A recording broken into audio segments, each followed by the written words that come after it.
Kementerian Ketenagakerjaan menegaskan komitmennya dalam menyediakan lapangan kerja melalui kolaborasi lintas kementerian. Menteri Ketenagakerjaan Yasirli di Jakarta Senin 14 Juli mengatakan peluang kerja di dalam dan luar negeri dioptimalkan lewat pelatihan, sertifikasi dan penguatan peran sektor koperasi serta pariwisata.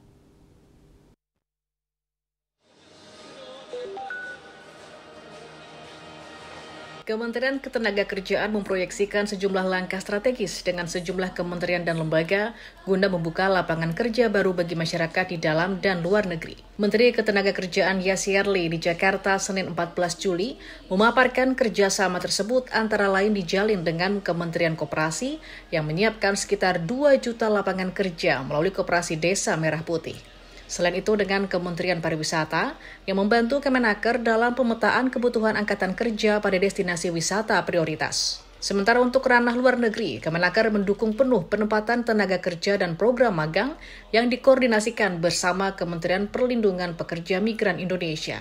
Menegaskan komitmennya dalam menyiapkan berbagai solusi untuk meningkatkan kesempatan kerja bagi masyarakat Indonesia, baik di dalam negeri maupun luar negeri. Berbagai kerjasama strategis dilakukan dengan kementerian lain untuk mengembangkan sumber daya manusia dan menyiapkan tenaga kerja berkompeten.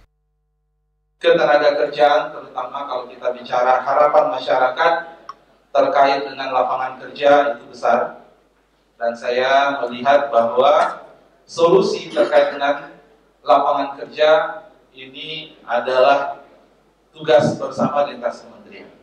Dan hari ini dengan semangat bahwa dari Kementerian P2MI, salah satunya itu adalah mengoptimalkan kesempatan untuk bekerja di luar negeri, dan bagi kami di Kementerian Ketenagakerjaan ini menjadi sebuah prioritas juga. Melalui strategi terpadu dan kolaborasi lintas sektor, pemerintah bertekad menjadikan penciptaan lapangan kerja sebagai penggerak utama seluruh program pembangunan di tanah air. Dari Jakarta, Putri Hanifah Pradana Putra Tampi, Kantor Berita Antara mewartakan.